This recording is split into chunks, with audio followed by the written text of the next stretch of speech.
If you enjoyed the video today or you learned something, please don't forget to like, subscribe, or drop me a comment below if you have any questions. What's going on, money lovers? Welcome back. Some surprising news today as we find out Johnson & Johnson is going to separate into two separate companies. This following the trend that GE just announced that they're breaking up into three companies. IBM has broken up into two separate companies. So what do these companies all have in common? Johnson & Johnson has been around over a century, 135 years, IBM 110 years, and General Electric 129 years. So these are all companies that are more than a century old, and their business models just don't really work anymore. I mean, how do you have a business, with GE is the perfect example, that has three separate segments, aviation, healthcare, and energy, operating under the same company?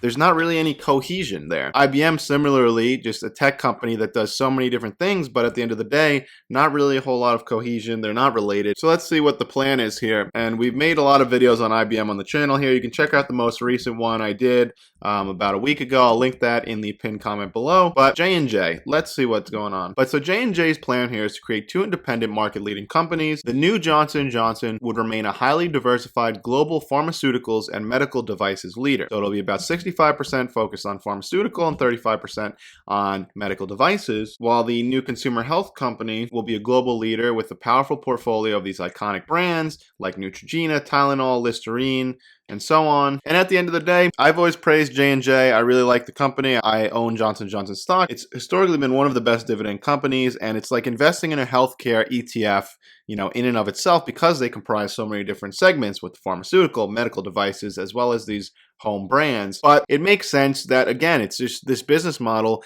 It doesn't really work when you have all these different unrelated things under the same company. I think it does become a lot easier to manage when you do separate them. And as you can see, many of these brands are ranked #1 here. They've got all these different brands that aren't going anywhere: Tylenol, Motrin, Benadryl. And they think that this will make the new consumer healthcare company better positioned in these competitive industries that are growing, like skincare, baby care, oral care, consumer health, which are expected to grow, it looks like, around 5 to 8% over the next 4 years. So they'll be able to solely focus on that, and I think incremental growth is the perfect word here, because obviously you're not going to get any crazy growth with this consumer health products, but you could hope for, you know, maybe 5% growth a year. So I think that this is true. This will unlock value for stakeholders, and these two companies will be able to operate more effectively and competitively separate instead of all together. It'll enable increased management focus, resources, agility, and speed to effectively address differing industry trends and to better meet the needs of the new J&J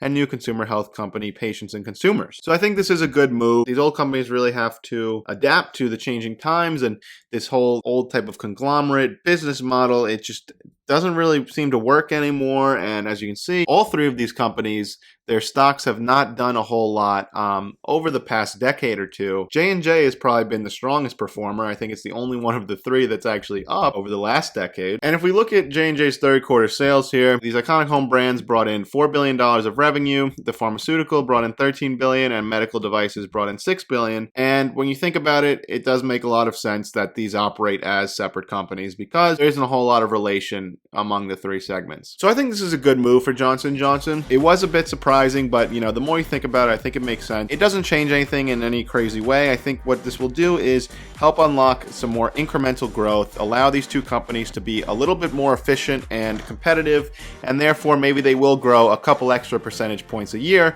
Nothing crazy, but I think it's a good move and it makes a lot of sense. So if you enjoyed the video, please don't forget to like, subscribe, drop me a comment below. This is Vinny from the Investment Club, and I'll see you next time.